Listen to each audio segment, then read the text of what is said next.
黒沢組だっていうと力を入れてなんか撮影しているようにみんなが撮るんだけども、他の映画とは別に変わったことはしてないってことだよね。違う作品とやってることは当然同じことしかやってないってことだよね。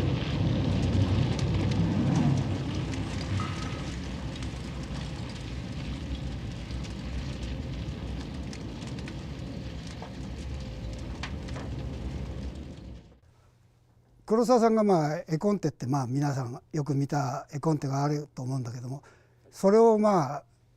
見て今日はこういう感じでいこうっていう一応やるんですけども、現場では仕事の話はほとんどこうやろうこうやろうっていう話はしないです。絵コンテの中に要するに黒沢さんの指示っていうのは全部入ってると思って、もう撮影は各パートはほとんどやってますよね。衣装さんなんかはその柄までやっぱり黒沢さんが描いたなんていうんですか、色調から何か全部やってるっていうのがそういう忠実にやってるんですよね。ああいうことはシナリオっていうのはしまっとくもんじゃなくて現場で使うもんですよね。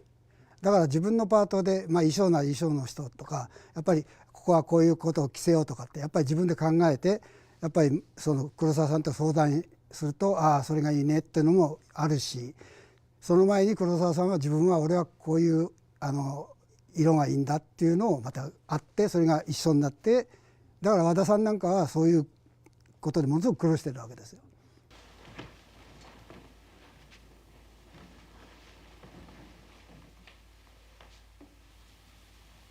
この下座がわしの座か。そちはこの足を何と心得ておる。わらの夫のお父上と。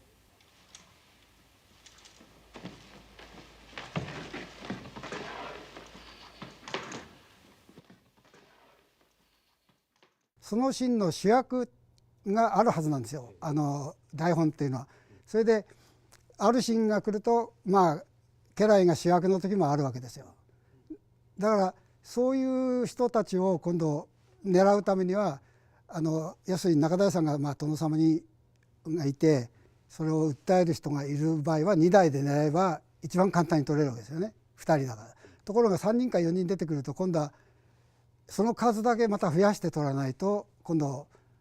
処理ができないわけですよね。要するにそのシーンをワンカットで全部撮っちゃうわけですから、その長いショットでワンシーンワンカット撮るかっていうことは、要するにそのワンカットワンカットでこう刻むと何て言うんですか、芝居が切れるんですよね、流れとして。その流れを切らないために要するに台数が必要だってことなんですよね。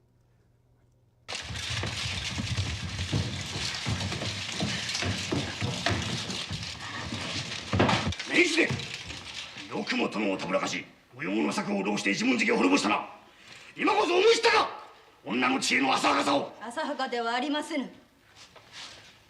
親兄弟の恨みのこもったこの城が燃え、一文字家が滅びる様をわらはこの目で見たかった。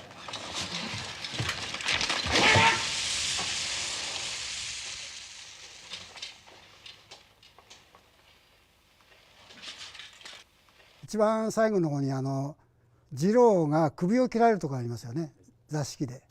あれなんかは3ヶ月ぐらいやってるはずですよ、リハーサルを。そういう芝居を作りますよね。それからスタッフにみんな公開っつうと変なんだけども見せるわけですよ。それからだからライティングから何か始まるわけですよ。だからそういうのを見て、どこが重要かっていうことをやっぱりスタッフはものすごく理解ができるわけですよね。それでキャメラのその配置とかそういうものを決めて撮影に入るってことですよ。だから実際の撮影っていうのは10分の撮影だったらそれこそ午前中終わっちゃうわけですよ。だけどそれまでの準備としては今さっき言ったように2ヶ月かかり3ヶ月かかるやつもあれば1週間で終わるやつもあるってことですよね。たとえ太郎一人ではしのいきれぬ大難が起ころうとも、兄弟3人力を合わせれば一文字家もこの国も安泰じゃ。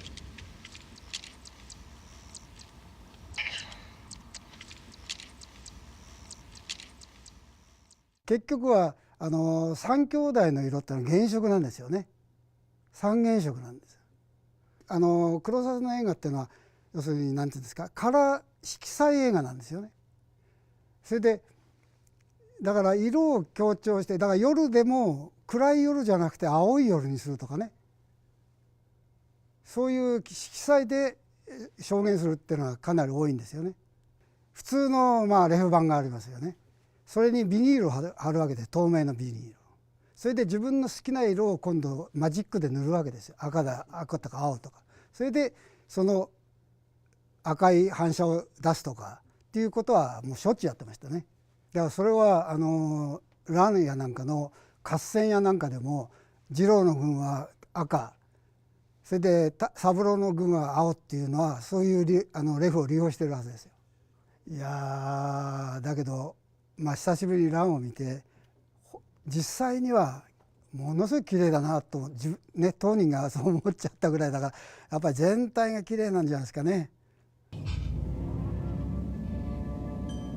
なぜわしはここにいる？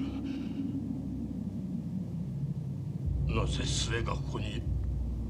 ああ、鶴丸も。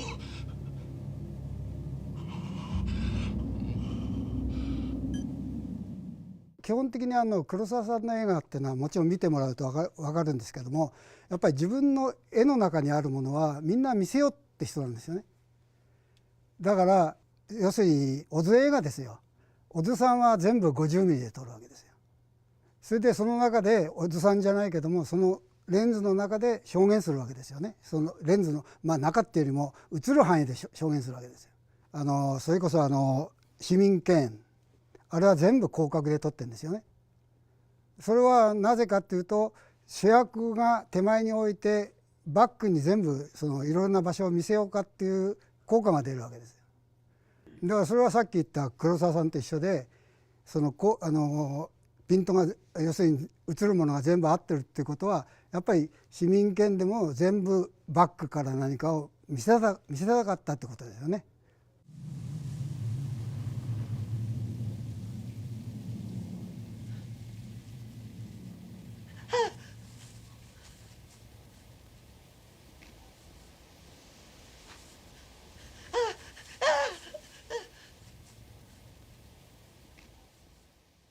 台本っていうのは何のためにあるかってことは、晴れって書いてあったら晴れなんですよ。雨って書いてあったら雨なんですよ。それをごまかして撮るか自然を利用して撮るかの差ですよね。難しかった証言ってのは通用しないですね。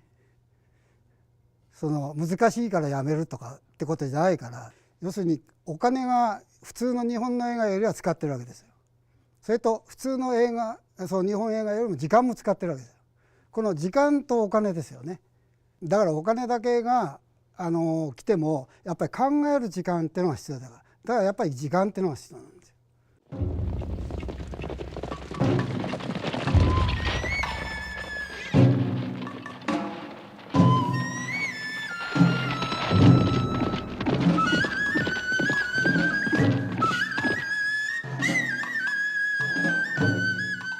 それはね、だからさっき言ったように黒澤映画ってやる映画じゃなくて見る映画なんですよ。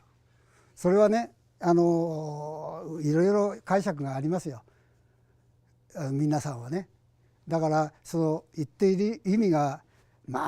裏はきついんだろうなとかいろいろ考えますよね。本当はさっき言ったように金を出してない映画の方が大変なんですよ、同じ効果を出すためにはね。だから黒澤さんの映画は楽ですよ。それこそ雨って書いてあったら雨が降るまで待つわけですから、晴れって書いてあったら晴れるまで待ちゃいいわけですよ。そしたら台本でこうやってスタッフが今日は晴れなきゃやんないよってのはもうみんなで分かるわけですよ。だからそういう意味では楽なんです、気分的にね。黒澤さんだからとして黒澤さんの仕事だからって特別なことをやってないってことですよね。だから結局は黒澤以外の仕事をする時が違うことやってるかってことはないわけですよ。やっぱり黒澤さんと同じやり方をしてるわけですよ。やっぱりね、映画っていうのは考えさせるのは本当はそうなんだけども、やっぱり映画っていうのは楽しまないといけないんですよね。